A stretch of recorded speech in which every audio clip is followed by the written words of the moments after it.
Good afternoon. Autism probably conjures up an image in your head. How many of you in the audience have a personal connection to autism? Either know someone who has a child yourself? Okay, quite a few. That's not surprising. Last year, the Center for Disease Control, CDC, updated the prevalence rate of autism to 1 in 59. That is compared to 1 in 64 in previous years. That is considered a conservative number when you factor in lack of access to health care in underserved communities, as well as parents who may refuse a diagnosis because it's a label. They estimate that it's probably more like 1 in 45. 2% of kids between 3 and 17 are estimated to be on the spectrum. That next number, 83%, as they grow to be adults, that is the unemployment rate, age 18 to 26, 83%, staggering. And the final number, $461 billion, Autism Speaks has done research that will be the economic impact to the US economy by 2025. And that's even thought to be conservative as well, when you factor in unemployment, services, hit to the economy. So whether you raised your hand or not, we either have a human or economic connection to autism. Now this next word, neurodiversity,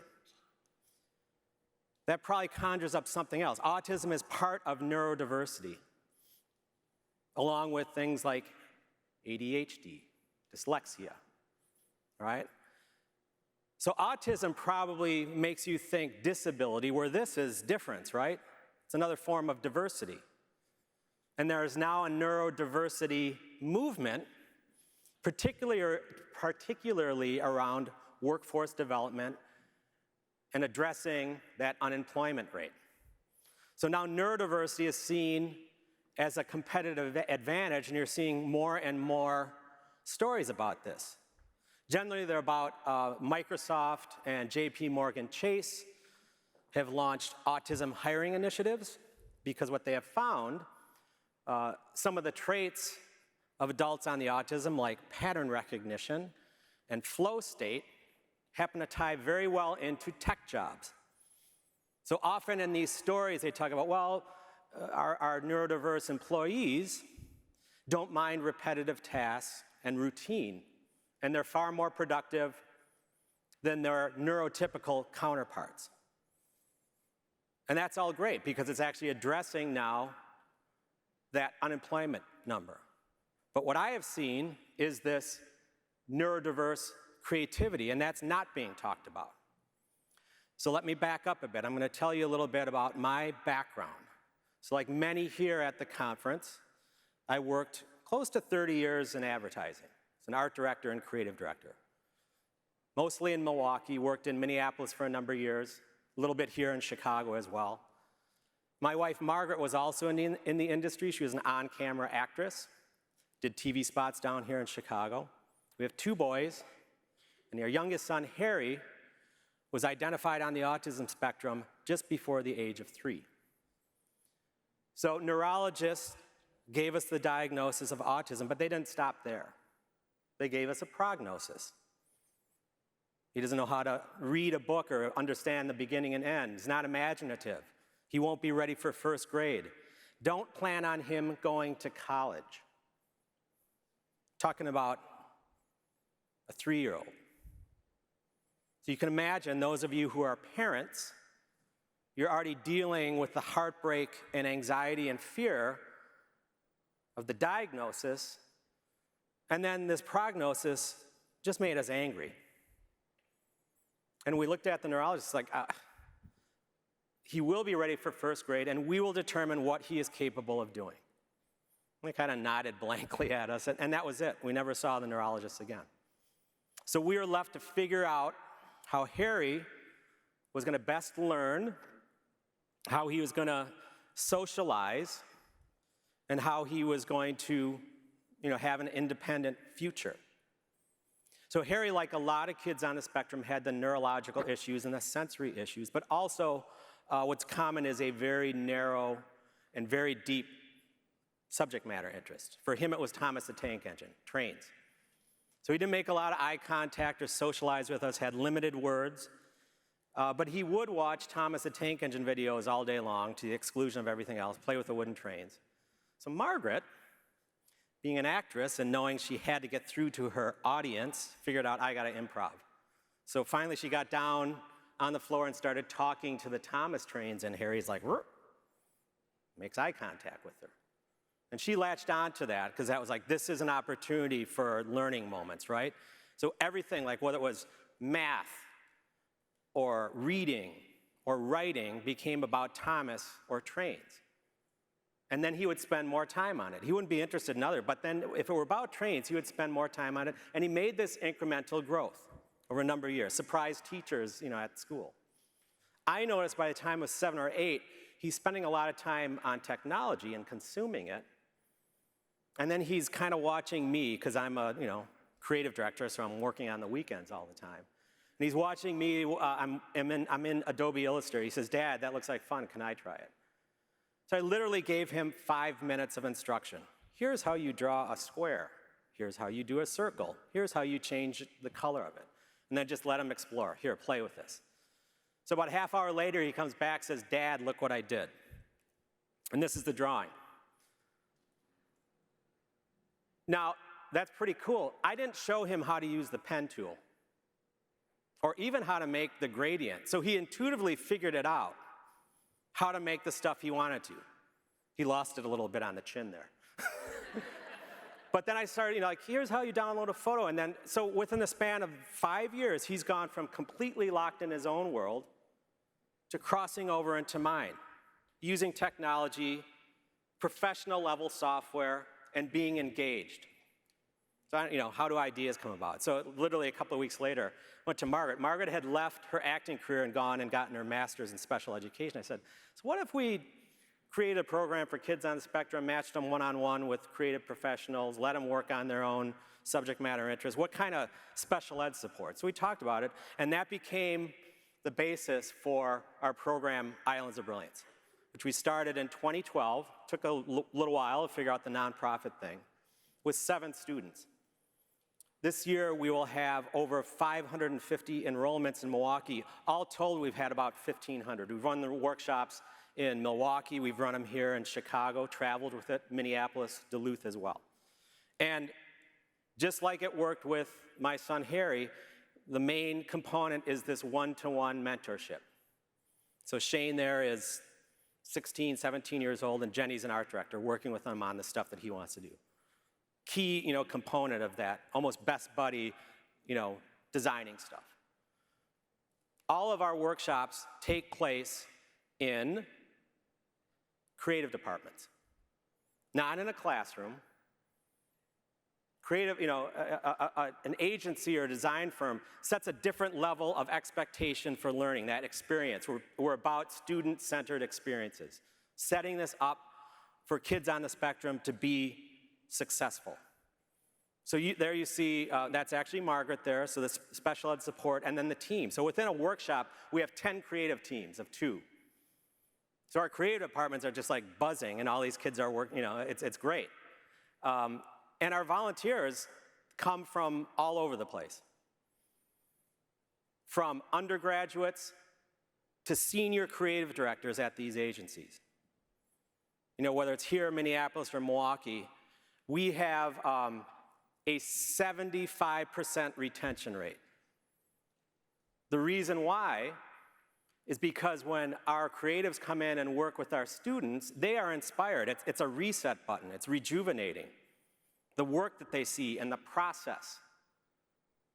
Our top volunteer in Milwaukee this year, he's a senior creative director, 68 hours of volunteer time this year. 68.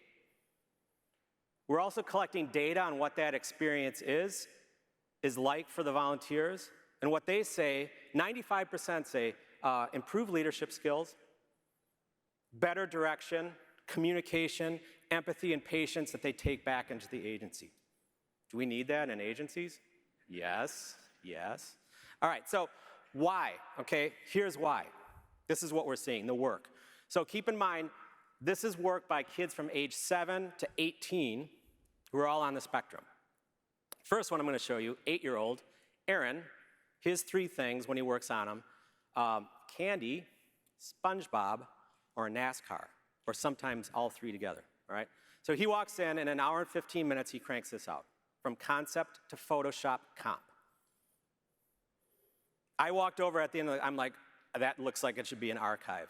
I actually sent it to a creative director. I said, does this need a headline? And he said, no, it's perfect. But that, like, stuff like that happens. That's why the volunteers are just inspired and keep coming back. This next one here, the fashion cat, like put a Barney's New York logo on that and it's perfect. But the sense of humor and the attention to detail, the ball of yarn instead of the pocket square, their little fish that he photoshopped on the tie, it's like, regardless of the workshop, there's always stuff like this going on. It's like, how did that happen? This next one, I believe, was, yes, happened here in Chicago. Ronald Wise is what the character was named. Again, if you are into Legos and zombies and Andy Warhol, you would do Lego Zombie Warhol. So this has been on T-shirts, it's been in magazines and stuff, and actually a student, it was first-time student, got scholarships and income from this because we were able to put it out in the community. So 2 years ago, we ran a holiday movie poster workshop, so kids could come in and create posters around their favorite holiday movie. So this one, Marshall, he thinks in pixel art. So this is Home Alone. Those are all the scenes in Home Alone done in pixel art with Super Smash Brother characters. Like, you have to study this, and done in 2.5, like, it's remarkable. It's the storyboard of the movie done, in pixel art. It's like, people see this, like, God, that's fantastic. Since we're in Chicago, this student, 16 years old, Jonathan, I think he had 6 hours of experience in Illustrator, and he did this technical drawing of the Hancock Tower. Now, mind you, he did not trace it. He found reference photos of the building, looked at them, and then did this in Illustrator. The amount of detail in that is amazing.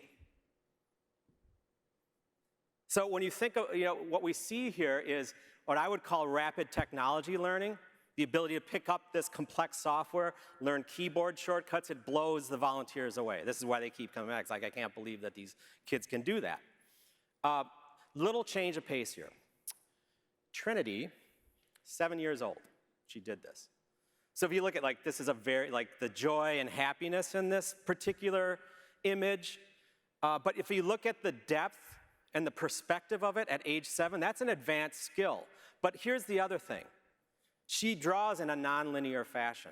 So imagine, if you will, she started up with the 5, finished it, then moved down to the 7, then back to the 2. So this thing would come together from the corners of the page as if that image was in her head and she was just transcribing it. When she's in workshops, there'll be 3 or 4 people who just stand behind her monitor and watch her create. It's remarkable because you just don't see things like this.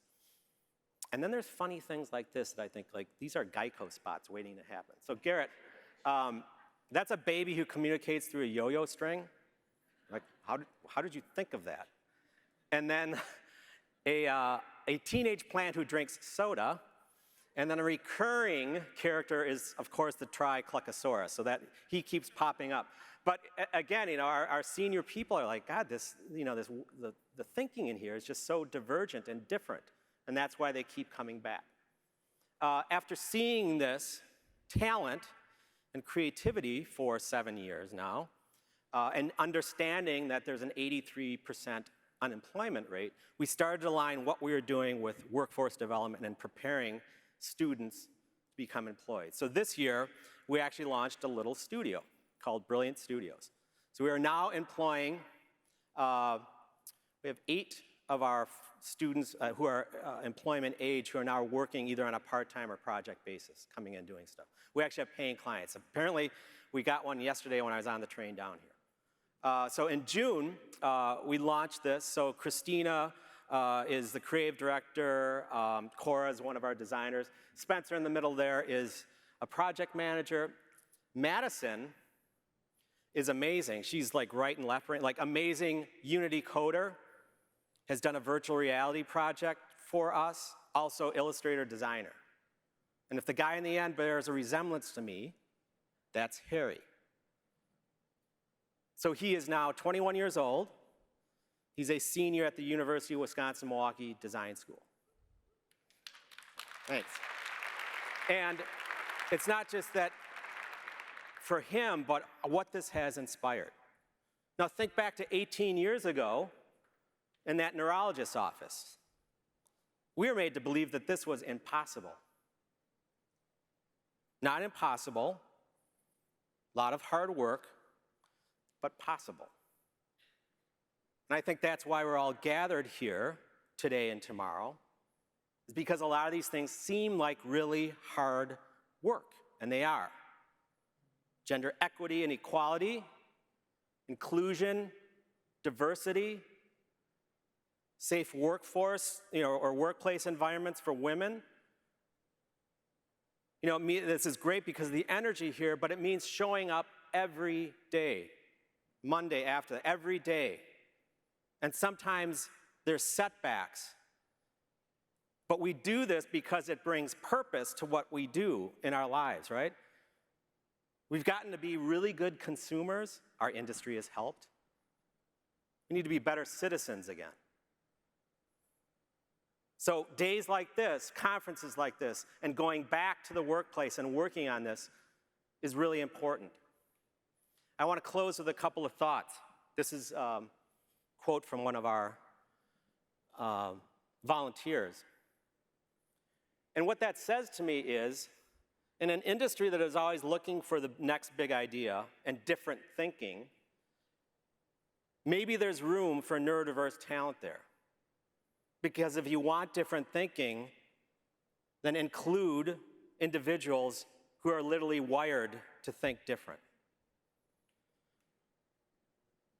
In our workshops, it's already 50% neurodiverse, and then if you layer in other forms of diversity, I feel it's like it's the most diverse creative department in the country, and you can see what happens there. And the tagline here is diversity plus creativity equals profitability, and that's great, because that's a rational argument, right? The emotional argument is creativity, or diversity plus creativity equals possibility. So we are going from today, moving from impossible now to what's possible, right? And we're going to work at it every day. If you want to find out more about what we do and see our volunteers and our students and their work, it's islandsofbrilliance.org. Instagram @IOBMKE is a wonderful place to see photos of all this. So thank you.